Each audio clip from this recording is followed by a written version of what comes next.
Hi, you rates. How are you? This is Mrs. Gill. So, in this video, I'm going to go through with you what you need to be doing for your history work for weeks 1 and 2 while you're working at home. So, this first video, we're going to go through the activities for week 1, and then in the second video, I'm going to go through the activities for week 2. So, this template here or this document here would have been emailed out to you on Monday as a Word document. So, you can open this from your email, download and save it, and actually type your answers into the worksheet. That way you can email it back to me and get some really quick feedback. If you're not working on a computer at home or you are working on the hard copies instead, make sure you bring them back to school as quick as you can.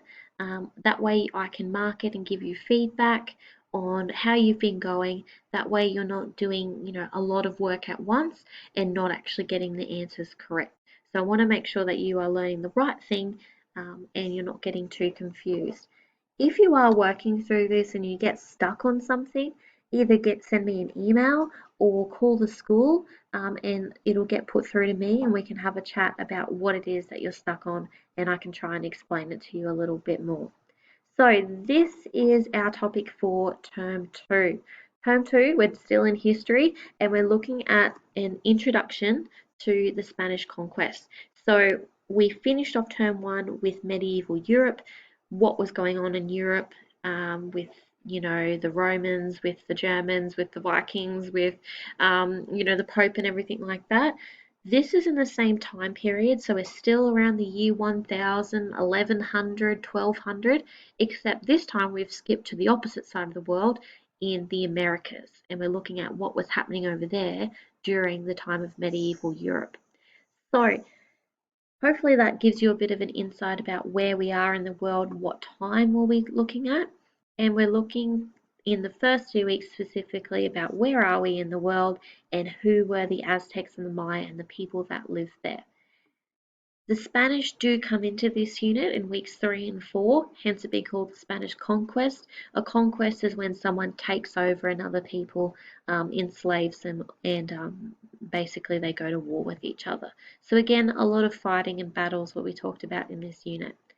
Now, in terms of time for history, usually you would spend about 3 hours a week on history if you were doing normal stuff.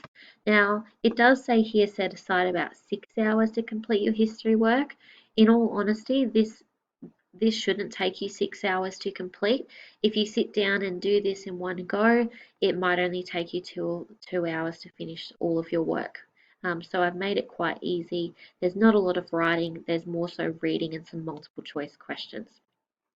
So week 1, we are looking at the location of Mesoamerica. Where are we? Who lived there? And what were the ancient civilizations? So that's our main topics. And then these are the tasks you need to make sure you tick off and finish. Righto, let's have a look at week 1. So topics we'll be learning this term. This is a rough overview about what and why we're learning some stuff. All you need to do is highlight the topics that you're most excited to learn about.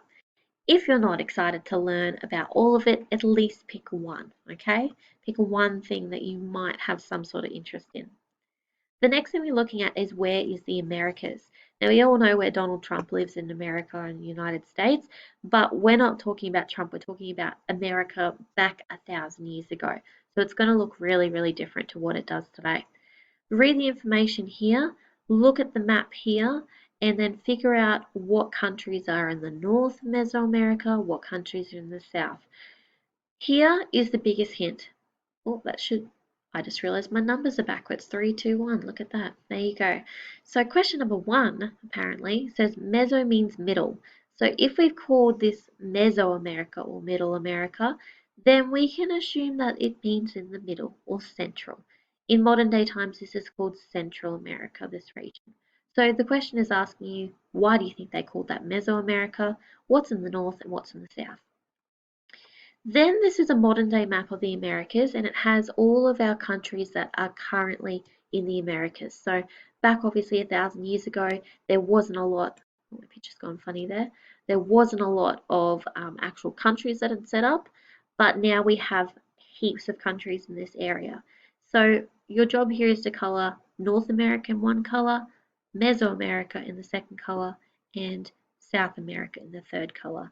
So you can either use Google to help you or base it off this map up here, which includes Mexico in Central America. So we've got north, middle, and south. You need to just color code those 3 areas, not each individual country. And make sure you're filling in the legend as well.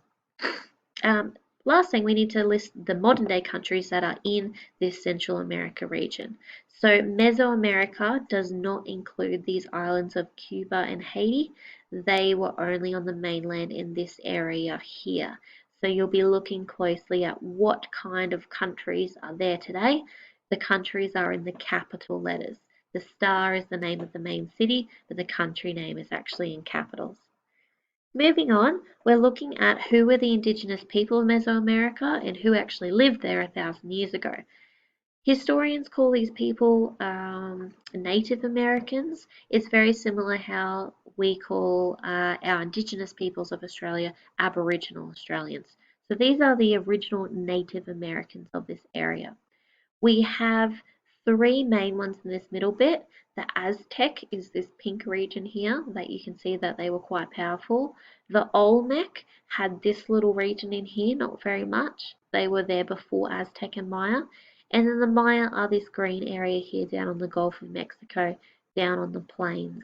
You can see the map is quite lumpy as well. That's meant to show along this part here that there's a big mountain range there. So this is the flat area. This is especially flat, and then the blue is of course the ocean.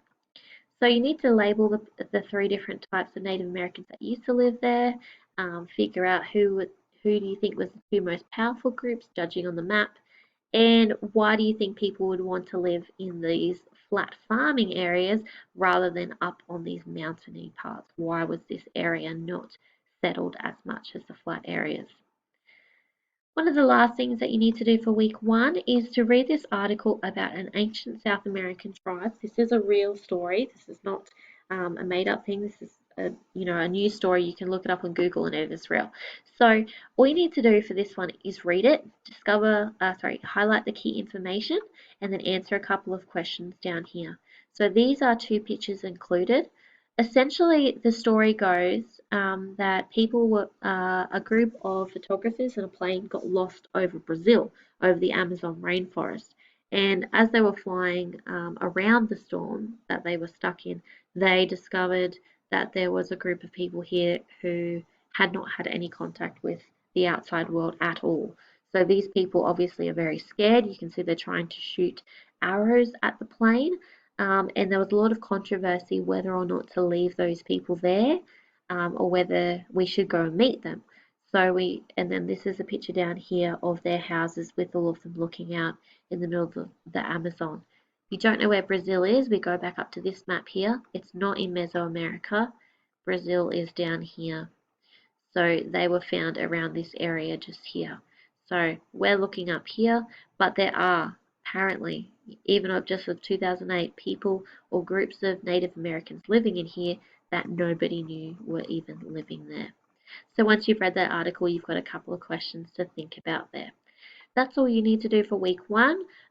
If you are finished week 1, move on to week 2. I've got a video that explains what you need to do there. And hopefully you guys are having a good day, and I'll see you soon.